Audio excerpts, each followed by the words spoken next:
నా జర్నీస్ ఎప్పుడు ఇలానే హడావిడిగా ఉంటాయి. ఇదైతే అసలు అన్‌ప్లాన్డ్ లాస్ట్ మినిట్ జర్నీ అనమాట. ఆఫీస్‌లో ల్యాప్‌టాప్ సబ్మిట్ చేసేసాను. సో, టికెట్స్ కోసం చెక్ చేశాను. టికెట్స్ అయితే అస్సలు దొరకలేదు. ఆర్‌ఏసీ ఉన్నాయన్నీ. ఇవి ఎటు కన్ఫర్మ్ కావు కదా! అని రిలాక్స్ అయిపోయాను. ఊరికే ఫ్రెండ్‌తో మాట్లాడుతూ 5:00 ఒకసారి యాప్ చెక్ చేస్తే చాలా టికెట్స్ ఉన్నాయి థర్డ్ ఏసీవి. వెంటనే బుక్ చేసేసాను. 6:00 ట్రైన్‌కి 5కి బుక్ చేశాను నేను. అసలు ఈ హైదరాబాద్ ట్రాఫిక్‌లో ఎంత కష్టపడి వచ్చానంటే గచ్చిబౌలి నుంచి లింగంపల్లె వచ్చాను. కానీ నాకు నిజంగా హైదరాబాద్ నుంచి కాకినాడ ఎళ్ళినట్టు అనిపించింది.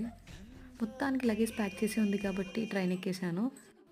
కానీ ఫుడ్ మాత్రం ఏం తీసుకోలేదు, ఏం తినలేదు. బట్ ఆఫ్టర్‌నూన్ ఆర్డర్ చేసుకున్న ఈ జార్ ఉంది. Chocolate mud jar. ఇది తినేసి మంచిగా వాటర్ తాగేసి కూర్చున్నాను. మొత్తానికి అలా నా జర్నీ స్టార్ట్ అయింది. ఇంకా నేను ఫుడ్ ఏం తినలేదు నైట్‌లోని. ఇందులో ఇంకో బ్యాడ్ ఏంటంటే కాకినాడలో ట్రైన్ మార్నింగ్ 6కి రీచ్ అవ్వాలి. మార్నింగ్ 5:15కే రీచ్ అయిపోయింది. అది ఇంకా ఘోరం అనిపించింది నాకు. కొన్నిసార్లు ఎర్లీగా రీచ్ అయినా బాధే ఎర్లీగా లేవాలి గదా!